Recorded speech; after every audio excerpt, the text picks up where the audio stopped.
the meeting. Okay, so hi everyone. I hope everyone is well. I'm in Malaysia and it's 5 p.m. Over here is really, really hot. So I'm in my jacket and the fan is blowing straight at me. So thank you for joining today's session, our second global academic dialogue session, giving you a platform to share and learn teaching best practices and research from accounting and finance academics around the world. So here's today's agenda. First up, I will do a quick introduction of myself and the speaker. And then we will hear from Professor Tharusha Gooneratne, followed by a Q&A session. And we will end in 1 hour's time. So questions should be typed into the Q&A tab instead of the normal chat group box for ease of focus. And I hope that all of you will stay throughout the webinar and will contribute to the Q&A session. So this is my team. Not all of us are there. This was a recent photo taken in January this year when I was in the US for our team strategic meeting. And I reside, as you can see, I reside with the academic and student engagement team. Most of my team members take care of the US AICPA academic and student engagement. And I'm really, really privileged to be part of this prestigious team. So I'm Karen Phang. I've not met many of you, I believe, face to face, but I hope that one day we will be able to. I lead the Global CGMA University and Academic Center of Excellence. I've been with CIMA for 15 years now and have worked very closely with universities around the world since I first joined CIMA. Prior to joining this organization, I was an audit manager in KPMG Malaysia, and I am a CPA in practice and as well as a CGMA. So today's speaker is Professor Tharusha Gooneratne, who is a faculty member in the University of Colombo, Sri Lanka, where she holds various leadership roles. She's also a CIMA member and has advanced to the fellowship category, so she's our FCMA. She has published widely in leading international journals, authored and co-authored several book chapters and books, and received numerous awards for research excellence locally and internationally. In 2016, 2017, and 2018, she was awarded Senate Award for Research Excellence by the University of Colombo. And in 2020, she was recognized by CIMA as a Global Distinguished Contributor in the Research Excellence Award category. She's an editorial board member and reviewer for many local and international journals. She has also been facilitating research methods, courses and workshops, supervising dissertations and theses, and has been serving as a research examiner at different universities and institutions at the undergraduate and postgraduate levels. So today's webinar, our presentation will focus on her research work in strategic management accounting. So without further delay, let's welcome Professor Tharusha.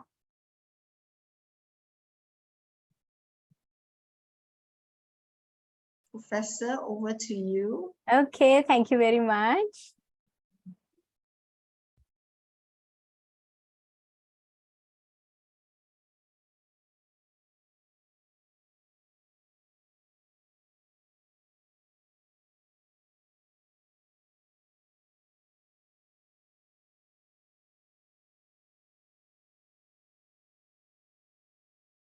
Give me a minute, please. Can you see the slides? Or? Yes, we can see it. Yeah. Yeah. Okay.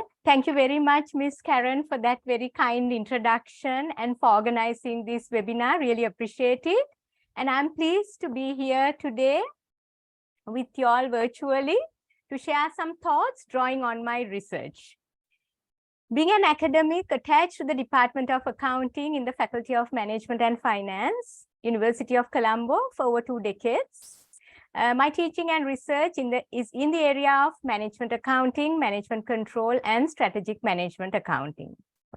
My initial interest on management accounting actually dates back to my CIMA studies and then undergraduate degree. This interest was further elevated and reinforced through my MPhil and PhD studies and continues to date. Amid the different research methodologies, my preference has been on the qualitative methodology and mainly the case study approach through my own research work as well as the work I supervise at the undergraduate and postgraduate level.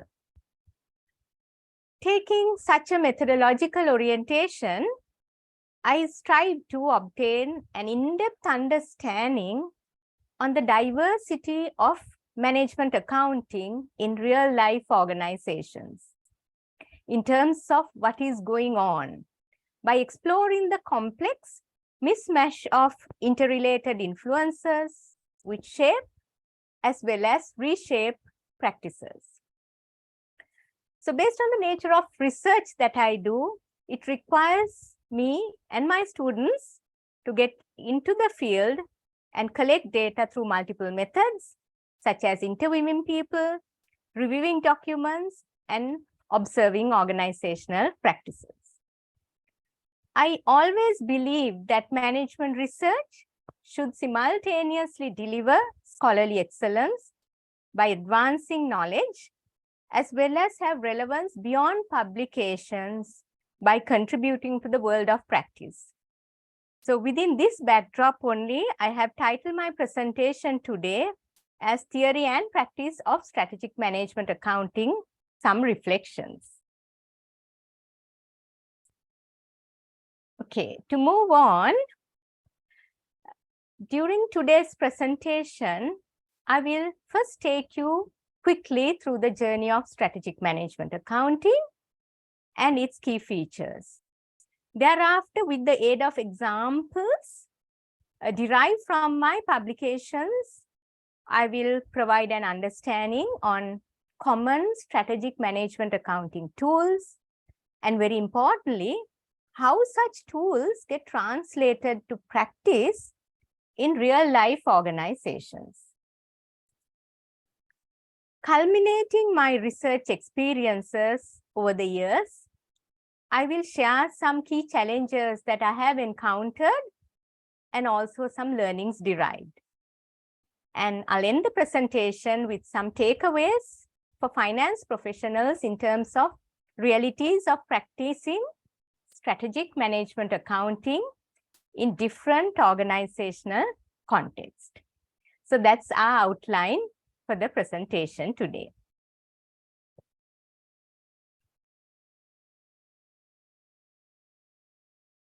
So if we move to how the strategic management accounting evolved, and if we recall the journey of strategic management, which would be quite familiar to most of you who are very much into this area, nevertheless, for completion and to take you through this presentation, I would need to quickly touch upon it. So as you can see through this arrow as well, the journey towards strategic management accounting has occurred through progressive developments, evolving from cost accounting, management accounting, and then to strategic management accounting. So as we can see through this arrow, as you proceed through this evolution, we can see how the scope is also getting much broader. Management accounting is broader than cost accounting, and strategic management accounting is even broader. So let's quickly look at this evolution. If we first consider cost accounting being inward looking and very much manufacturing focused and financial oriented, cost accounting really strives to ascertain accurate product and service cost. So accurate costing is the focus there. Of course, while that's important across time, it was realized that cost accounting does have limitations, and it was felt that you need to also capture non-financials other than the financial considerations. And this is what really led to the development towards management accounting. As we are all familiar, management accounting importantly encompasses financial as well as non-financial dimensions of organizational performance. That's one of its key features. So this, of course, resembles a development over cost accounting. However, it also still had some limitations, more particularly because there is kind of lack of attention on strategy, and management accounting also does not upfront capture external information. So within this backdrop, strategic management accounting evolved, and it is striving to address this limitation. So what is strategic management accounting? Of course, as we all know, it's not a new type of accounting, isn't it? It's not a totally new type of accounting, but it is really an umbrella term, which is very importantly captures many multi-dimensional facets critical in today's business world. A particular problem that when we look at the literature, etc., is there is no consensus on a unified view, or there is no one single definition that says this is only strategic management accounting. So there are blurred boundaries. So it's open to discussion. Anyway, the very first definition on strategic management accounting was coined by Simons way back in 1981, over 4 decades ago. As he pronounced, strategic management accounting is the provision and analysis of management accounting data about a business and its competitors in developing and monitoring business strategy.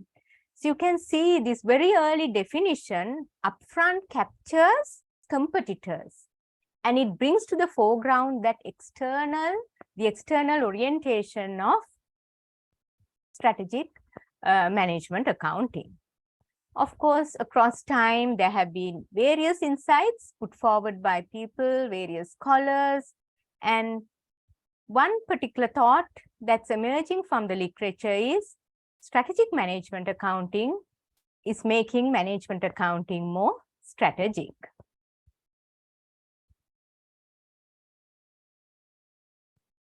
So keeping with these initial thoughts, let's now look at what are the real key features of strategic management accounting tools. Like, while there are multiple tools as we will talk about later, there are some common features that we can observe in strategic management accounting. One important thing is incorporating strategy at the core. For instance, Porter's generic strategies, cost leadership, differentiation focus. So you're bringing that strategy focus to the management accounting arena. Then another thing is strategy is taken as a principal activity, principal point, for instance, like through the ideas promoted by balanced scorecard. Another idea is moving away from the traditional internal focus.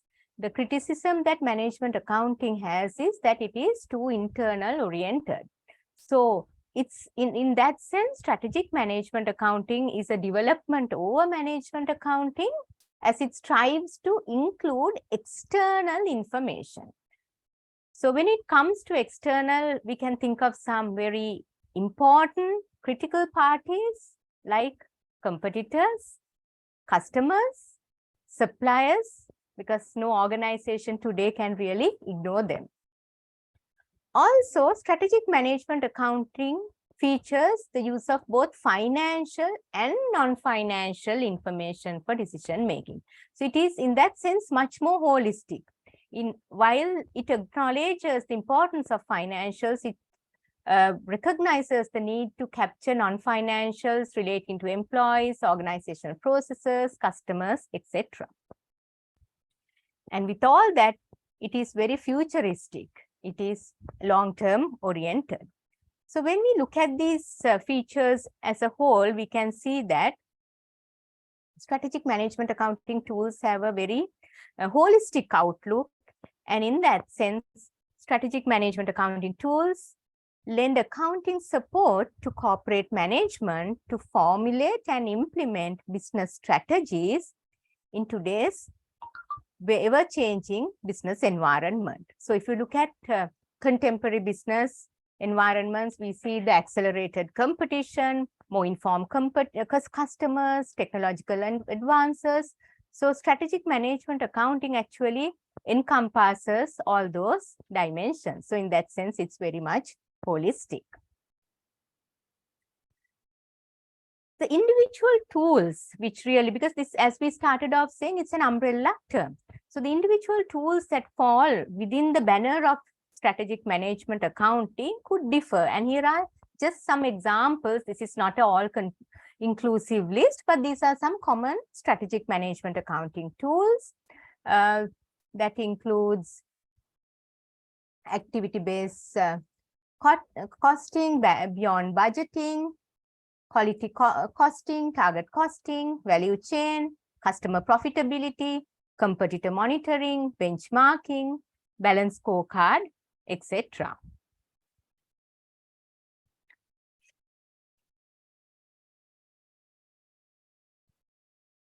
So what I will do now is, I'll try to relate some of these techniques to my own research work. So as you can see through my Google Scholar profile, my broader area of research is on management accounting. And of course, it lies within the space of strategic management accounting as well. So within that, I have an array of publications in terms of literature reviews, methodological and theoretical papers.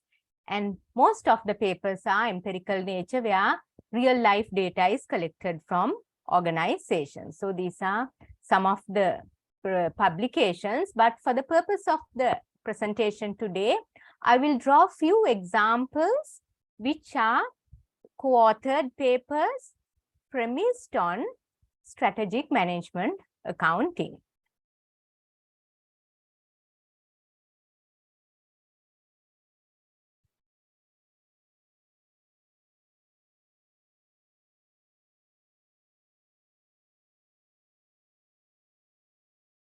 Give me a minute.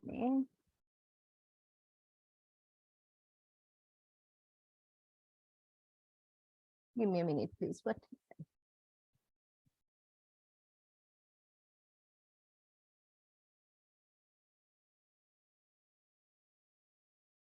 I hope hope the slides are visible, isn't it? Slides are visible, is it?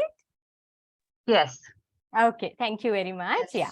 Yes. So what I'll do is, drawing from some of my publications, I will take few examples, for instance, balance scorecard, quality management, activity-based costing, better budgeting, then strategic management accounting as a package, which have all emerged as hotspots in the current organizational and research agenda to illuminate some strategic management accounting ideas. So the examples, studies that I'm taking have been founded on different industries within the manufacturing and service sector. Some are from multinationals, family firms, etc. So what I'll do is, within these 5 examples, I'll try to share how the theory and practice of SMA has been really occurred within that domain.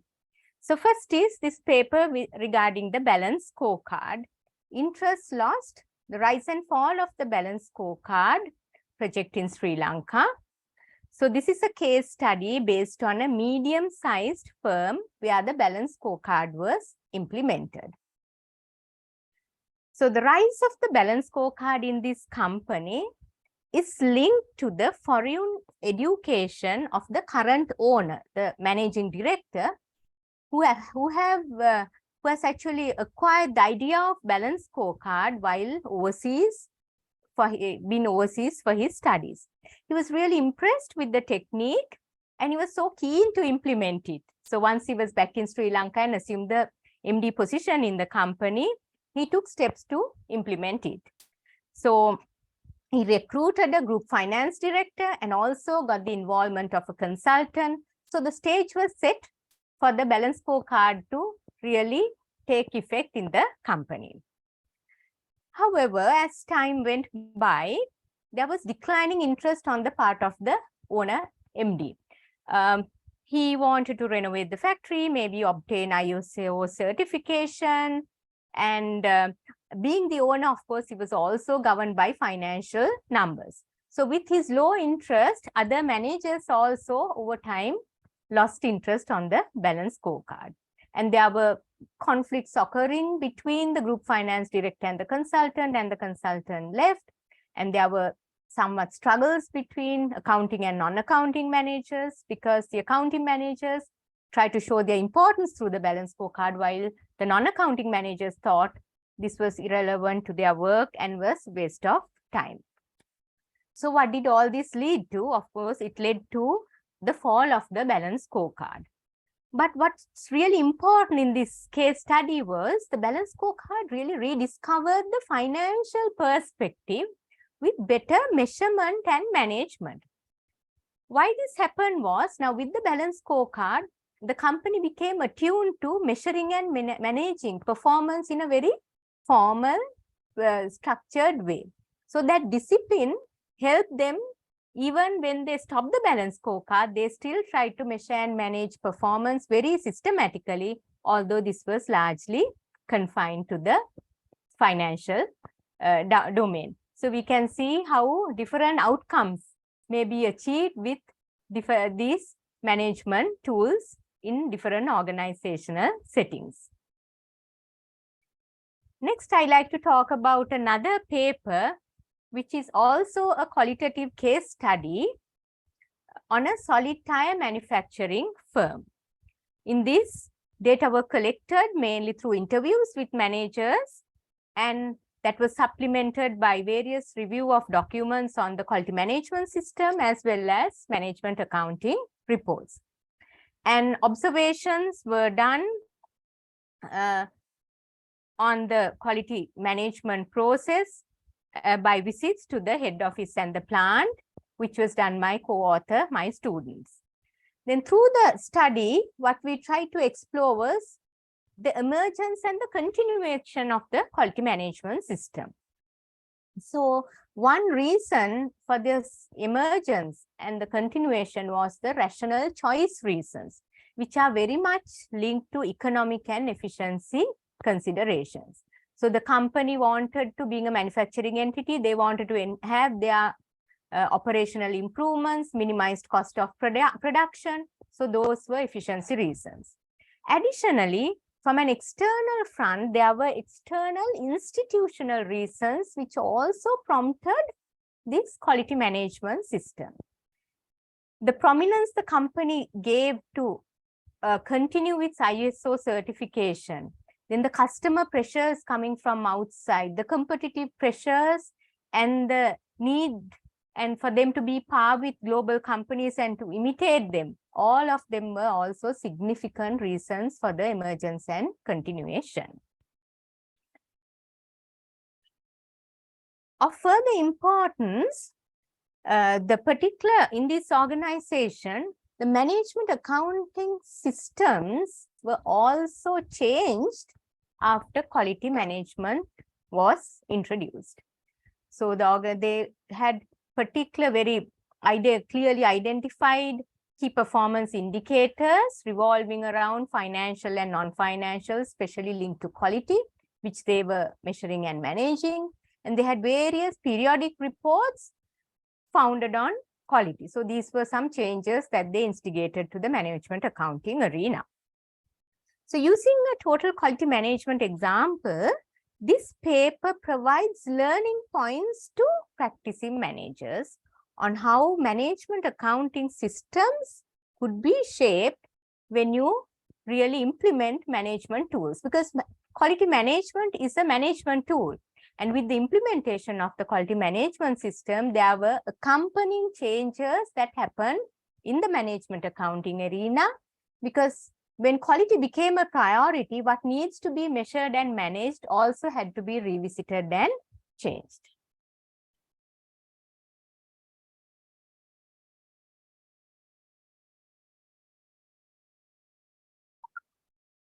I'll now move to my third example, which is a study on activity-based costing. So as you can see from the title, it's appearance, disappearance, and reappearance of activity-based costing. So this is a study based on a qualitative case study again, based on a Sri Lankan porcelain manufacturing firm. And from a theoretical perspective, actor network theory is providing the support supported in the data analysis. As you can see through the table on the slide, the activity-based costing system in this organization has gone through 3 distinct phases: appearance, disappearance, and reappearance. And also, it shows through this study how different actors, human as well as non-human, human actors meaning the organizational managers, non-human like objects, systems, all formed a network during these different phases, which led to these particular outcomes of appearance, disappearance, and reappearance.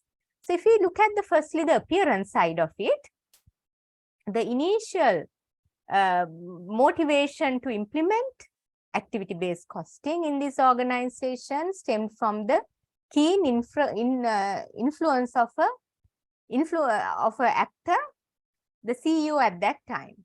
So alongside the CEO, there were some managers, top level and middle level managers who supported and took the initiative to implement the activity-based costing, because they realized the limitations of traditional costing system to support internal decision making.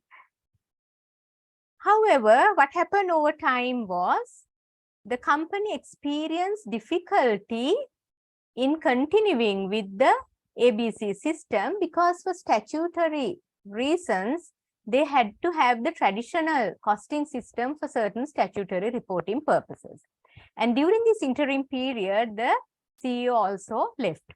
So given the statutory requirement to priority, there was a phase of disappearance of the activity-based costing system. Interestingly enough, the company had a third phase of ABC, which is the reappearance. That's really was kind of the novelty of the paper, because you find techniques are implemented, they succeed or they fail. But here it was, a third phase where there was a reappearance. So what really led to the reappearance was the implementation of a enterprise resource planning system, ERP system. So the ERP system was implemented, and that gave the power to the organization, the information system, to have both systems, the traditional and the ABC. Therefore, they were able to revert back to the activity-based costing system. So the one important point here is the disappearance was not because people were kind of unconvinced about it or due to any conceptual lapses, instead because of a practical constraint. So moment the opportunity came, the company was more than happy to take activity-based costing back to the company. So this has important implications for practitioners, because ABC can be an example here, but we may be dealing with various other management tools, management accounting tools, and we may be constantly faced with the need to revive projects. So this is a learning point, how projects could move into these different phases across time, even within a single entity.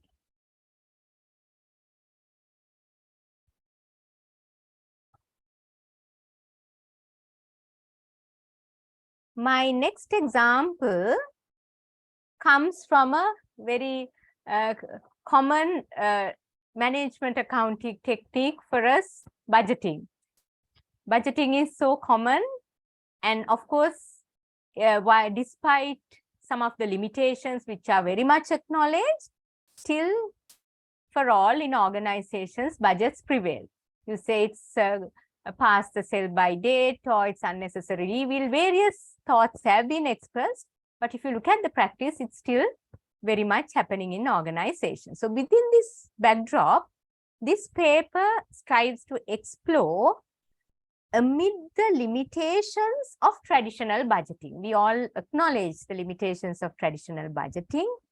How and why this case study company, a multinational firm, instigated evolutionary changes, gradual changes towards better budgeting, rather than revolutionary or radical changes towards beyond budgeting. So in that sense, this paper is actually exploring stability of budgets from traditional to better budgeting. But so there is stability and there is change. Why? There has been a change from traditional to better budgeting. And in this scenario, we also drew theoretical ideas from institutional theory, where you talk of stability and change and the coexistence of stability and change. So a significant point emerging from this paper is how better budgeting techniques like rolling forecast or continuous budgeting and zero-based budgeting, where rather than going on incremental, where you start with the zero as the base, how these better, so-called better budgeting practices are designed and implemented in practice. So that's one side of the story to this paper. The other side of the story is about beyond budgeting. Beyond budgeting. If we, that's as we all know, there is a significant development debates around beyond budgeting, and beyond budgeting actually features unique leadership and performance management principles revolving on measuring success based on competitor performance, delegation, empowerment, external benchmarking. So within the key features of beyond budgeting, this paper also depicts the challenges encountered by firms in striving to implement beyond budgeting in organizations. Because when you are faced with limitations of traditional budgeting, one option is to go for better budgeting, other one is to go for beyond budgeting. But in this scenario, this organization had practical constraints because with the rapid changes in the environment, they had problems to keep track of all these changes. And beyond budgeting is very external oriented and strives for external benchmarks. But they had this problem, this organization, how could we reliably get external data? And prior to this change, this organization was used to the traditional command and control culture emerging from budgets. So the managers were somewhat hesitant to empower their subordinates. So beyond budgeting was really difficult in this scenario. So this paper advances the argument that better budgeting is a pragmatic approach, a balancing act for managers grappling with limitations of traditional budgeting on one hand and practical constraints of beyond budgeting on the other hand. So it really became a way forward, a solution for this organization. And beyond budgeting became very practical and useful.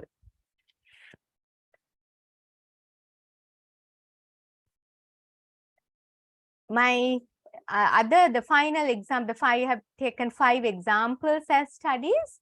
So my final example, which I draw to illuminate strategic management accounting practices, the paper is on strategic management accounting tool as a package, which was an interesting story built on a telecommunication firm. So it was drawing data, in-depth data through face-to-face interviews and review of documents. And it shows in this case study firm, there was a bundle of SMA tools relating to these aspects: costing, customers, competitors, performance. To all these four perspectives, there were a bundle of SMA tools being used essentially as a package. So that's what's been diagrammically shown on the slide as well. So we started off by saying SMA, so strategic management accounting, it has an interdisciplinary focus. So management accounting is linking with other functions. Now, if you look at these four areas, management accounting cannot stand in isolation to get details on all these elements. So there is an interface with marketing function, operations function, etc. So the idea of SMA as a package really captures these interdisciplinary elements. And also, when we look at this interdisciplinary nature of strategic management accounting, in this organization, one thing we found was at the head office, there were various management accounting reports being prepared at the overall organizational level. Also at the SBU level, there were some reports being prepared confined to their local territories. But when there are, such multiple reports being prepared on different aspects, there were interactions and contradictions. So based on the information, the focus, etc. And these interactions and contradictions between different SMA tools were managed in the organization through reconciliation statements. They prepared reconciliation statements. They did certain variance analysis. They had formal meetings, and also sometimes informal meetings were also there where they discussed the differences. And as you can see in this diagram, it is in fact a framework to explore strategic management accounting tools as a package based on past literature as well as data from the field. So it's a culmination of the literature and the field. So this contributes to literature through novel insights on the notion of strategic management accounting as a package. And it is giving away important insights to practicing managers on how to use strategic management accounting tools as a package to support organizational decision making in light of their business strategy. Very importantly, each organization's strategy would be different in light of their business strategy and the contextual influences. So those are the papers that I have drawn for my examples here to illuminate some strategic management accounting techniques. Now, I would like to share some challenges that I have encountered as a researcher in management accounting area over the years. And also at the outset, I wish to mention that these challenges are very much linked to the way that I do research based on the particular methodological orientation that I take as well. So the first challenge that I would like to talk about is about access and fieldwork.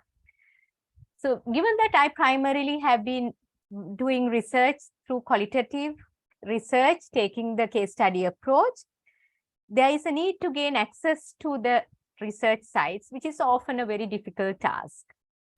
Sometimes it can take a long time, and due to organizational procedures, it can be a cumbersome task, and organizations can have genuine fears about the confidentiality of the data.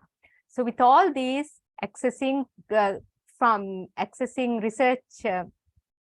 gaining research access from gatekeepers can be a difficult task. Linked to that is about fieldwork. I've been involved in qualitative research, and fieldwork, given the nature of fieldwork, it can be quite time consuming. There are many qualitative researchers here. You would share similar sentiments, I believe. It can take longer than you expect. And data collection is really a phase that's beyond your control. So it can sometimes be very frustrating, demoralizing, because we can't do anything if the people are busy and they are unable to give you time for interview. So those are realities. That's a real challenge that you encounter. The second challenge I like to talk about is gaining in-depth insights. Crucial to qualitative research is gaining in-depth understanding. But sometimes I have little by little across time, I think I have learned to deal with it. But initially, as an early career researcher, one key problem I had was how to get in-depth understanding. Sometimes you find interviewees don't elaborate. They give yes or no answers. So how am I going to get an in-depth understanding? So what kind of probing questions to put forward? So that's also challenging based on the study. The third challenge I like to talk about is mapping data and theory.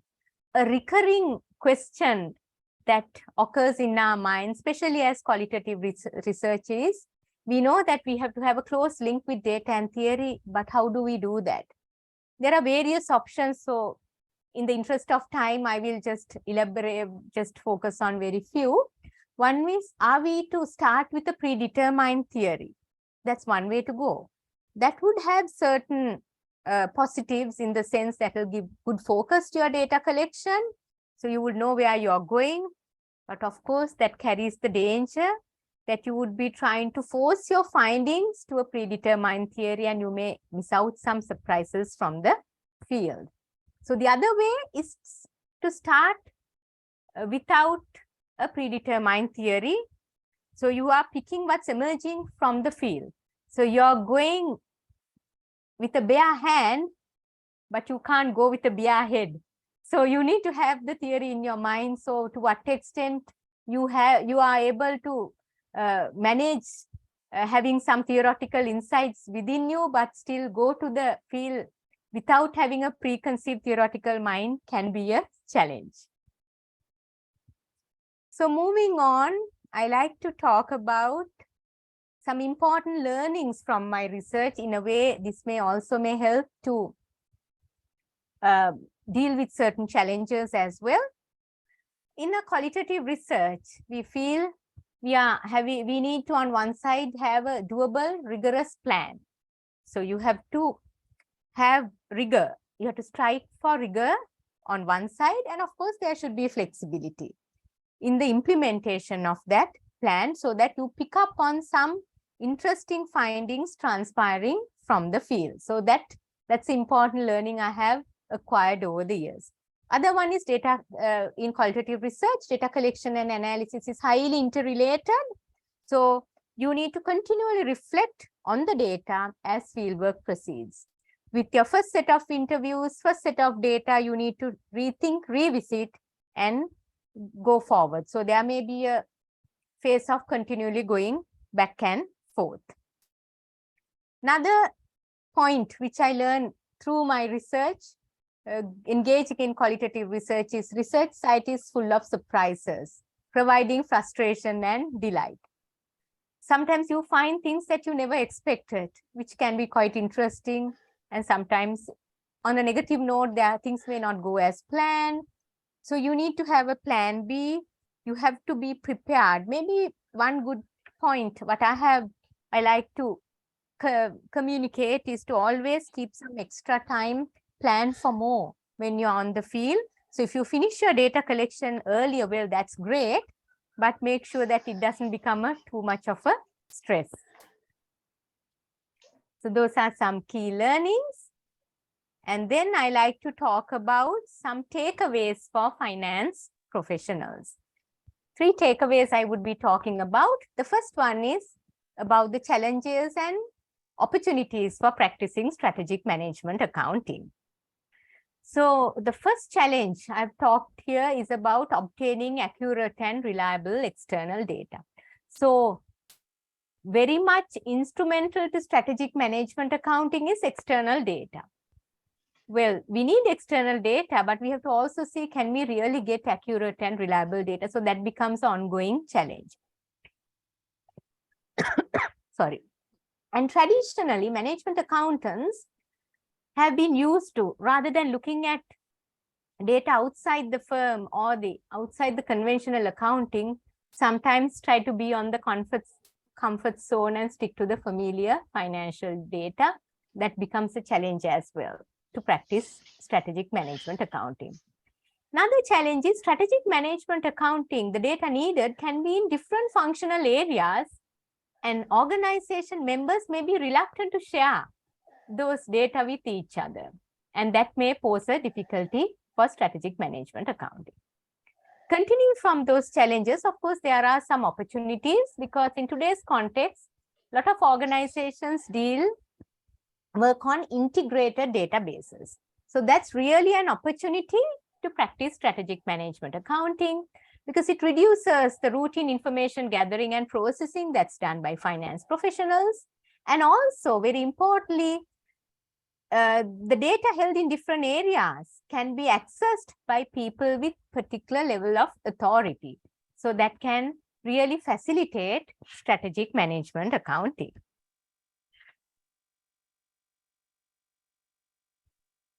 Next, I like to talk about another takeaway in terms of how strategic management accounting can be a way to transform the traditional accountant, the number cruncher, to a business-oriented, value-adding business partner. The reason I'm saying that is, with this multidisciplinary focus, strategic management accounting requires cooperating with other functions. So this means moving from scorekeeper to value-adding business partner, moving from behind the scene, being in an isolated territory, a compartmentalized territory, moving from that to working in cross-functional teams as a value-adding business partner.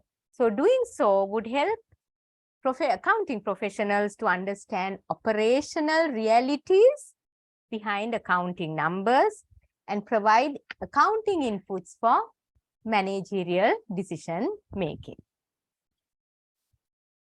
The final takeaway that I would like to share is the fact that strategic management accounting is a dynamic and multifaceted concept. It exists in different forms in different organizations.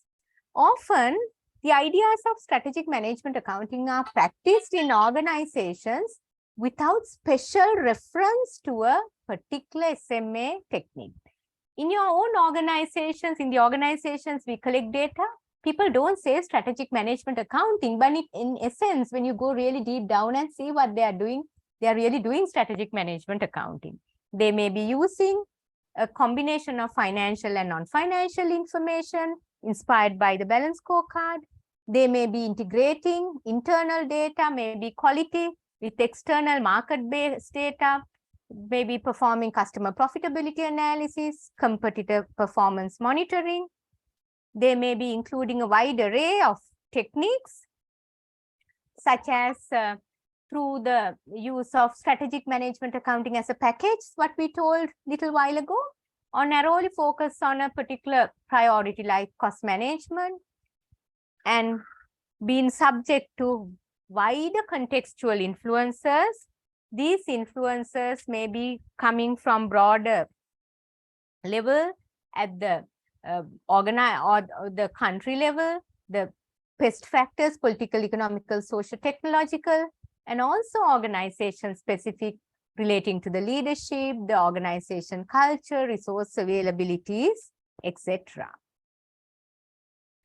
So to end this presentation, I would like to express some sentiments of hope that we could even contribute. We've been contributing to the body of SMA knowledge. We could further contribute to the landscape of theory and practice of strategic management accounting by continuing to maintain academic rigor and practical relevance of our research endeavors within the possibilities and, of course, some challenges as I outlined earlier. And I would like to conclude by reminding you that theoretical merits of strategic management accounting tools may not be realized in practice if contextual ramifications are overlooked. So we can't lay uniform prescriptions. We have to be mindful of the context. Context matters. Thank you very much. And thank you so much once again, Ms. Karen, for this opportunity. Enjoy doing this presentation. I'm open for any questions. I hope time is all right, Ms. Karen? Thank you, Professor Tharusha. We do have 10 minutes left, and we do have one question in the Q&A tab and one comment. So let me share my screen. Yeah, I'll stop share. Sorry, give me a second. I'll That's stop all share. right. Yeah, yes. So from Doug, Yes. he said in the his first question, in the first example, it strikes me as that the BSc was less a tool for comprehensive performance management than an incidental prompt to improve the quality of financial reporting. Yes, actually, yeah, there was an instant attraction to that technique in the company, and across time, I suppose their interest drifted apart.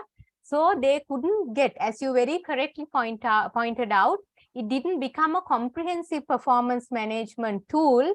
Over time, it was really, it further fine-tuned or further improved their financial performance measurement. So the discipline from balance scorecard, they were able to better manage their financial indicators. So as you very correctly said, yes, the balance was lost, basically. Yeah. Thank you. I hope that answered your question, Doug. And he also provided, yeah, Doug, you want to elaborate on your observation in the second comment? Thank you. I will. It's just the modules I teach at the University of KwaZulu-Natal here in South Africa are different to the modules I was teaching when the old University of Natal was doing this in the late 1990s and early 2000s. So I've seen the CIMA curriculum evolve over time, and it's a dynamic thing, and that's grand. And I've also seen, and it's a bit rude for me not to have my camera on, so let me just do that. It's also the case that what I've seen over my years of practitionership is what I refer to as fads and fashions. And the balanced scorecard was very distinctly a fashion, and activity-based costing was a fashion. What I was teaching in the 90s was that the balanced scorecard was so difficult to implement, we weren't implementing it. It fell out of favor, and only when we put it in context with the later work on the balanced scorecard and the establishment of the consultancy and the like, when we started seeing it as a results and determinants pyramid rather than that old diagrammatic scorecard thing. There has been a resurgence, and that's because our understanding has changed.